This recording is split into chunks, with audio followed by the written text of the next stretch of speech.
Vse več mladih se po končanem šolanju namesto v prvi službi znajde na Zavodu za zaposlovanje in vse več mladih v domači Sloveniji ne vidi več prihodnosti. Šel bom v Avstrijo. Tujina je možnost. Ja, zaradi tega, ker je boljša možnost zaposlitve, ne? Tukaj več, ko ne rečem, ni več nade.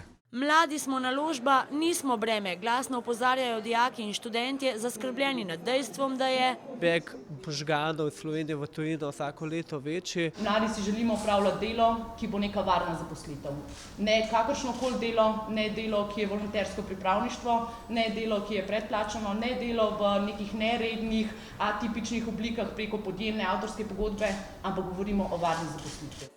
Negotove oblike zaposlovanja so vzrok za kampanjo Jamstvo za mlade, ki diplomantom v 4 mesecih po prijavi na zavodu omogoči ali zaposlitev, ali usposabljanje, ali vajeništvo. Niso samo upokojenci problem, smo tudi mladi problem.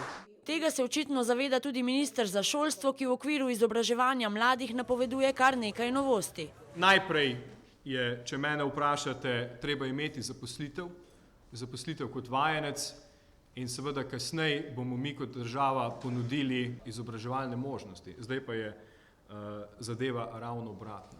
Zato se prvi iskalci zaposlitve poleg pošiljanja prošenj za delo in odhajanja v tujino poslužujejo različnih možnosti. Po moje najprej kakšne veze izkoristiti, če je kaj takega, pa nekaj bomo že, ne vem še. Za zdaj zlasti upali, da bo dokument Jamstva za mlade, ki naj bi ga sprejeli do konca leta, obrodil pričakovane sadove.